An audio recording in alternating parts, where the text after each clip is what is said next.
Welcome to Carnage Candy. I'm Shaun, that's Greyson. Hello. We've just seen Together, and now we're going to give a semi-spoiler-ish review for it, as it's been called the best body horror movie since The Substance. No, it's not. No. Together stars Dave Franco and Alison Brie as a couple who, ironically, are in a very toxic relationship and should not be together. Things take a turn whenever they start to get together, literally and figuratively, in a movie that definitely thinks it's smarter than it is when its metaphor is literally in the premise. It really sucks because the movie is, premise-wise, very interesting and had the opportunity to be a lot of fun. And sitting next to Greyson, I was sitting next to a very, very annoyed 6'9" man about 6 minutes into the movie, and I could feel it radiating off of him. Greyson, what's your problem? So I think my issue was this movie was, I knew right off the bat that it wasn't going to go into what I wanted it to go into. What did you? Because I was sitting next to you, and about 20 minutes in, I was like, I don't know what the hell Greyson's problem is. What did he think was going to happen? No. It's not the fact that I didn't know what was going to happen. I knew what the movie and the premise was going to be about. I knew the couple was going to be going through some huge problems, and there was going to be relationship issues that were going to unfold throughout this movie, and it was going to end up making them come together at some point, either as a monster or they'll find out the working issue with it. I think my issue is that I knew that this movie wasn't going to capitalize and wasn't going to show us what we really wanted. And the reason why is the very opening of the movie. Okay. So, which it does open with a thing-like situation. Yeah. And I think we get the explorers in the woods looking for a missing couple. Yep. And there is an underground cave that they're not seeing, because Nope. it's a giant hole with a bell right at the entrance right in front of them. And there's some dogs down there. Dogs drink from a kind of Geiger-like pool, Yeah. with some kind of cocoon-like Yep. structure around it. Obviously, the water poisons the dogs in some way, and we do get a very Thing light. thing like the dogs that fuse together. And in a nice surprise, we do get some practical effects, which is one of the only things that I wrote down in my notes as something positive, is there is some practical work. Very little. Yeah, But there is some. Here and there, and we get a dog that's fused Yep. together, and immediately it's like, oh man, it'll be fun to watch that happen to humans later on in the movie. You hope. Yes. You hope. I just had a feeling that it wasn't going to happen, and I hated that that's what I based it on. But as soon as I saw the quick glimpse of the dog, I went, yeah, this is going to be bad. I don't know why at that point. Because to me, it's, whenever I see a horror movie nowadays, if I see a scene that is quickly glimpsed upon like that, I know that they're probably not going to show like a full-blown transformation that's going to look as good So as what we've seen in the past. quick cutaway is what does Yes, it. the quick cutaway for me that early in the film tells me, yeah, we're probably going to get CGI, and it's probably going to look pretty rough in about 5 years. So after that, you get introduced to the characters. I'm already like, I get 5 minutes with Dave Franco's character, and I immediately am like, I don't like this guy already. And I think that brings me to the biggest issue with the whole movie is Dave Franco's a casting mistake here. Alison Brie's fine. Like She's great in her role. yeah, she does a great job. Alison Brie's fine. I think that primarily Dave Franco, like, big apologies. I don't like it's not an insult to him necessarily, but like, I'm never gonna see Dave Franco as a not whiny fucking bitch 22-year-old kid. And he's playing like a mid to late 30-year-old here. It doesn't read. Like, I don't know if it's he just looks younger, or if it's his attitude, or a little bit of overacting here too. I mean, I know the situation is an extreme, and I'm not expecting an Oscar performance here, but like, Dave Franco is a whiny 22-year-old kid married to Alison Brie, who's like amazing, and she's a normal, wholesome teacher lady who's got a really shitty boyfriend who I don't like, and she's forcing him to give up a dream that he's clearly he's traumatized by the death of his parents. And what is like the only like really good thing is there are some scares and nightmare sequences that Dave Franco has about his dead parents and kind of what happened to his parents is pretty disturbing and really pretty effective, especially that opening nightmare. I will say that I wish that they would have dove into that a little more throughout the movie. I wish that would have been a reoccurring thing that happened instead of you only get like 5 minutes with that and then it's gone. So I was really hoping that, and it sucks because it's one of the things that gets given away in the trailer. Yeah. But whenever you see the mom and the way that they do it in like the nightmare, it's genuinely creepy. Like it's a really good job. And I was like, okay, this is starting to bring me back a little bit. Yeah. And then they just kind of push it aside and it just kind of goes away. It's explained about a third into the movie, like its significance, and it's a good significance. It is. But unfortunately, it's not enough to get me on Dave's side here. No. And I'm just like, I'm kind of hoping that Allison Brie just leaves him, and it's a nice drama about this lady alone in a cabin, because I don't want Dave Franco to be in the movie. That's another thing about the trailer that they kind of don't give you, is that like in the trailer it kind of makes it seem like they're both kind of like at each other's throat. In the movie, it's literally all Tim's fault. Yeah. It is. At no point in time do you ever go, you know what, maybe Millie has something to do with this. No. Yeah, and trailer-wise, that's what makes it like such an alluring, interesting movie, is that it's like, oh, it's like a black comedy that like they're really passive-aggressive towards each other. Not at all. No, Tim's just a fucking asshole. Yeah, like, the whole time. The whole time. And legitimately, everything that happens in this movie that goes wrong is his fault. Yes. Every single thing that happens. If you go back and go, well, I wonder why this happened. Tim. It's Tim. Every time. Yeah. And I think this kind of leads us into some body horror stuff. Yeah. Where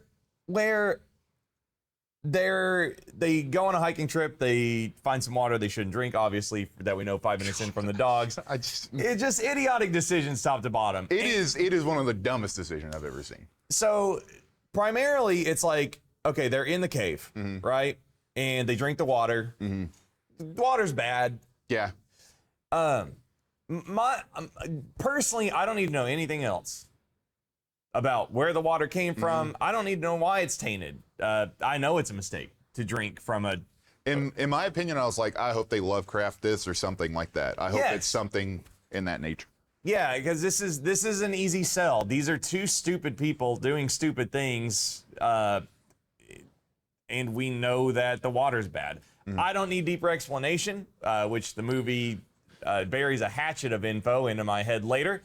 And as a couple, they wake up that first morning and their legs get stuck together, and you get like some nasty gooey tearing, and they think it's just some mold that's fused their legs together. Which is also another one of those, what?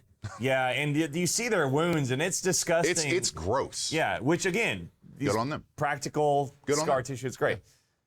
I want y'all to know that I am expecting a body horror movie, and this could have easily been a PG-13 film. Yeah, it could have been. If you cut out like maybe 1 or 2 scenes and some cuss words. And the ending. Yeah, well, because we show boobies, right? Yeah. But like, it's a nudity, yeah. Yeah, if we miss nipples here, it's like a few smart cuts. This is a PG-13 film. This is not an extremely violent movie. Most of it's implied.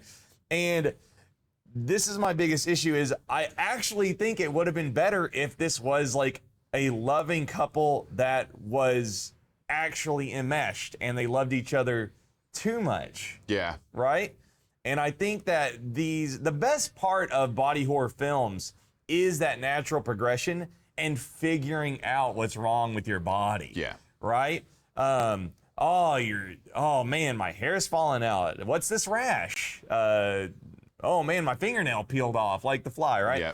And so I'm thinking it's like, man, this would have been so much more interesting if like they actually did love each other and they were growing together naturally and they were figuring out like, the process is really interesting. It's like, hey, how long do we Yeah, if they would have explored that a little more, and I think this is the biggest problem of that movie. Yeah. Is there's so much wasted in it. Yeah. When it could have been so much more interesting. because it's such a great premise. It is. And the execution is so poor. But yeah, just being like, hey, our skin's growing together. Yes. And it's like, I love you.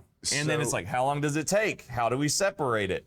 And Why and when does it happen? Where are all these things coming from? Like, is there anything else that's linking this all together that makes more sense? And like an hour into the movie, we finally get them sitting down at the table and talking about what's happening to them. Mm-hmm. Dave Franco's getting thrown around like a rag doll with some kind of supernatural force. Their skin is growing together. Dave Franco is eating Allison Brie's hair. Yeah. Like a full head of hair that we see from the trailer. And they're still not talking about it. Yeah, right? it's very odd that they're just mainly saying like, oh, you're just having the same issues that your mother had, and not talking about, hey, you had half of my hair down your throat and your eyes were rolling back into your head. Like there's something else going on here. And I think that's kind of like, how crazy would it be if he liked eating her hair? Because That would have been interesting. because they were like obsessed with Like each other, right? I think if they would have made it to where he did like start to enjoy what he was doing, maybe. I mean, yeah, but Maybe. there's no sense of mystery, and also the most interesting body horror question is answered very early in their process. What happens when they have sex, right? Yeah. I think that's like, besides this arm cutting scene from the trailer that I'm super pumped about, where their arms fuse together, I'm very excited to see if it goes into like, hey, do their genitalia get stuck together when they Yeah. have sex? The answer is yes, and it's not that big a deal that Dave Franco gets his pee-pee stuck in Allison Brie. In what could have been like a really intense, terrifying scene was like Looney Tunes type comedy. People were laughing in the theater instead of going, ooh, or Instead of like cringing or like yeah. kind of like looking away. Yeah. And I think that's the main issue with this. I do want to say that there is one more thing that happens. I do believe before that scene, I thought this scene was going to go somewhere else, and Okay. I thought it was going to help the story. But Allison Brie's a teacher, Mhm. and she is teaching a class, and it's right before the scene happens, the sex scene. Yes. There is a student that's there that is still in the room, and she says, hey, you need to go to your other class or your teacher's going to get mad. Well, Allison Brie looks down and sees a picture of the two dogs from the beginning that are merged. So it's like, oh, cool. This is going to have her go and talk to like the parents and find out what's going on. This is going to get super interesting. We'll probably see the body and what happened to the dogs. Maybe it spread to the other family. Maybe there's something going on there. And she's like, the kid is like witnessing all this horrible stuff. Is her dad okay? Yeah. No. It's just gone. Yeah. You see the picture and you figure that would make Allison Brie's character go, hey, you know what? Yeah, there's some weird stuff kind of going on with us too, because we're like linking together. Maybe this is kind of affiliated with each other. And apparently she's like a super gifted teacher. Maybe just like one conversation where she hits up the dad and says, hey, I just saw your daughter draw two demon dogs fused together. Is she okay? I was at that part, I was like, okay, cool, here we go. Here comes some more Mystery. Investigation. No. And then it goes directly into the sex scene that Shaun talked about. And then it's completely forgotten. It's never brought up again. They never talk about his dick getting stuck No. to her vagina, and they don't talk about she pushes him off. And like, let me be very clear. The leg wound at the very beginning where they sleep together, it's a gross leg wound. It shows like a yellow pussy tear down their leg. His penis gets stuck to her vagina and she shoves him off, and I don't need to see his infected dick or anything, but like, I need them to be like, hey, we got stuck together. They do talk about it a little bit at the table. Yes. And Tim goes, I was stuck inside of you.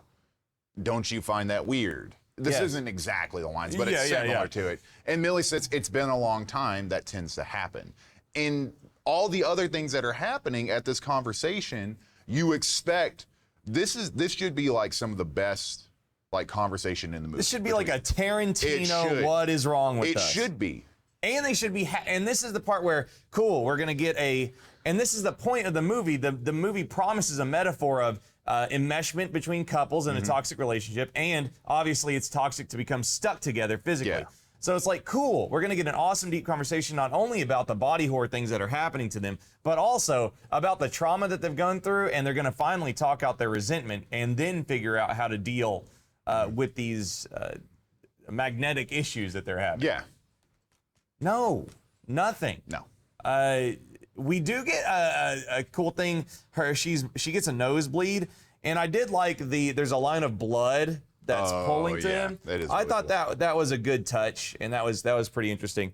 But we go from that, and we get this big hallway set piece with some body contortion and stuff, and it's okay. It looks cool. It makes for a great trailer. It does.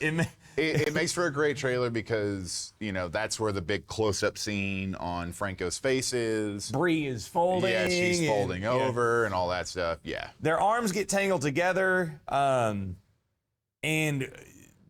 they take some muscle relaxers that allows them to pull each other apart because it takes away the involuntary strain that they have to be together. And we wake up in this in the morning. Allison Brie is tying Dave Franco up, and we have this scene from the trailer with a reciprocating saw where they're going to cut each other apart.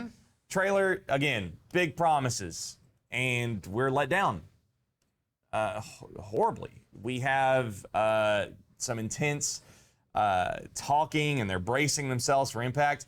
And before that happens, I need you to go like and leave a comment down in the video of why you love Carnage Candy so much, and make sure and subscribe.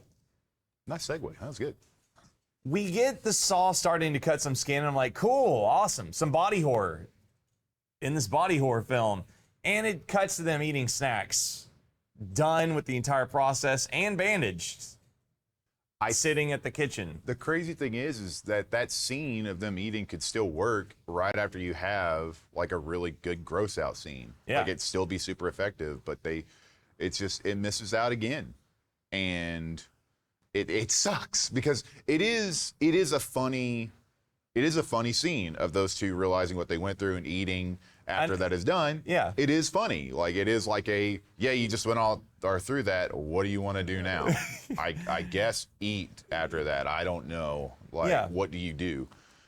But yeah, it's just this movie. So you hope it gets better. You're like, okay, we still have, at this point, we have what, about 25, 30 minutes left of the film? And I'm honestly super disappointed because that dinner table scene has now told me that they're never really going to talk about what's happening to them. They're never really going to try to figure out what the deal is until this last 20 minutes. Yeah. Where Allison Brie, they're going to get out of there. They're going to go get help. Allison Brie left her car keys over at Jamie's house, who is a teacher friend of hers, who is clearly, no spoilers, but kind of spoilers, who has clearly gone through this before. Yes. He's also the only person in their entire neighborhood where dogs have fused together and 2 people have gone missing. Actually 3 people because of his husband. Yeah, but that doesn't ever get talked about. And there's 2 more people about to go missing. Yep. With Dave and Allison, obviously. And he's the only house in this very secluded area besides Tim and Millie.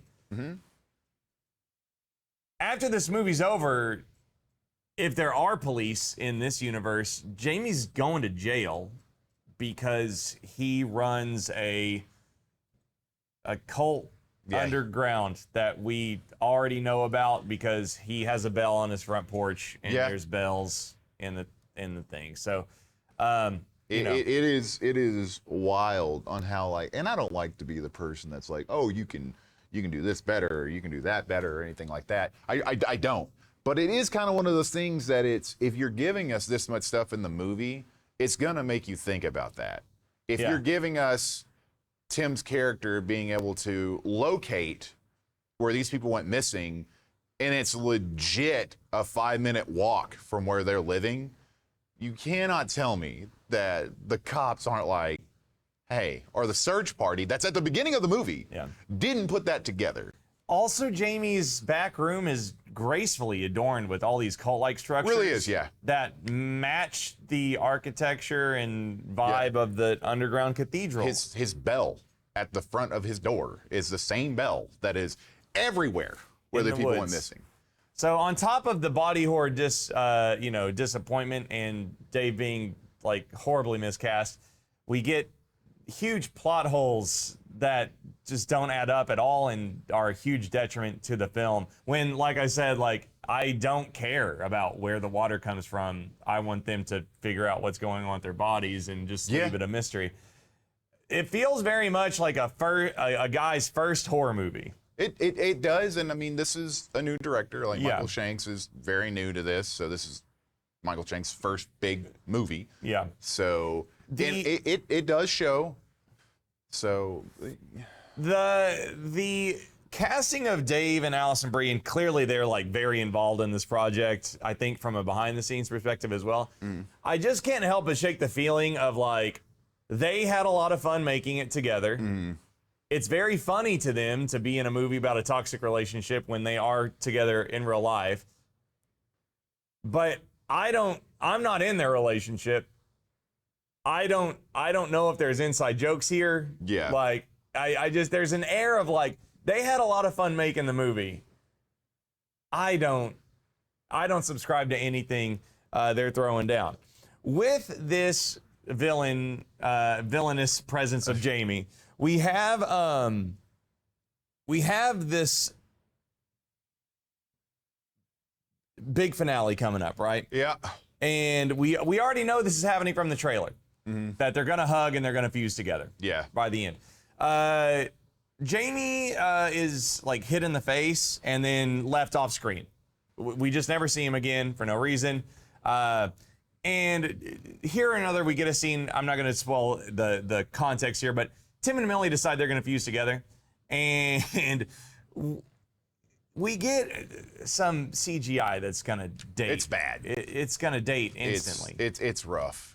And which is unfortunate because some of it's okay. Some of the, like when their fingers come together, it almost looked like some stop motion kind of things and some lighting. And I was like, that looks pretty good. The eye is really good.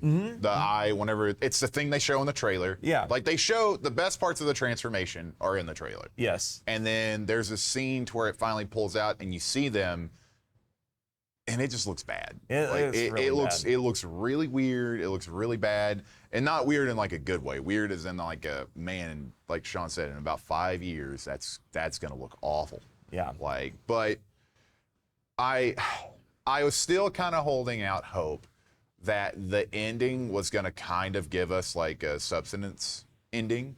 Just a left field third act. Yes, just like, okay, this ending, there's a chance because this whole movie, you're waiting for Millie's parents to come down because they bring it up a lot in this movie. Yeah. My parents are coming in on Sunday. They'll be here on Sunday. You finally get the Sunday. And I'm like, here we go. Here it is. Okay. You've had a rocky start. You've had a rocky middle. Maybe you can close it off with a bang. Yes. And they close it off with what they think is a bang. Yeah. And it's not. No, we get a hybrid reveal of what two become one really means, and then even though we've already seen it. Yeah. Like they already showed it with Jamie's character. Like we know where that's going, but with Jamie's character, it's just Jamie. Yeah. But this one, it's like I was really hoping for like this goo monster to open the door and be like, hello. Yeah, if anything, it's like you cut to black and it's like, hey, once again, you're cutting at the most interesting part of the movie. What does that dinner look like? Yeah, how does that conversation go? How does Tim Millie explain to Millie's parents that they're both people fused as one? Yeah. Like that's interesting. It is. It's super interesting. Horror. Like, do the parents freak out? Are they accepting of it? Like, do they panic and then Millie kills them? Again, this is the content I want to see on screen, and you don't give it to me. So yeah, I think that's it in a nutshell for me. It's just like awesome premise. It's just like, what are we doing here? Like, where's the good? Where's the good stuff? It is a lot of that, and man, you could just tell, man, that there was. I bet you that there was other stuff that they really wanted to do, but it was I don't know about that. That might be a little too difficult or something like that. Or maybe it's. I'm sorry. I don't want to, but it's like great body horror says, no, that's too far. And that's why we're filming it. Yeah. Right? This movie feels so much like, oh no, that's too much. We better not do that. And then they don't at all. We better not show this. Oh, that's too, you know? God, that would be too hard to think about. That would be too much. That would be too hard to script out, right?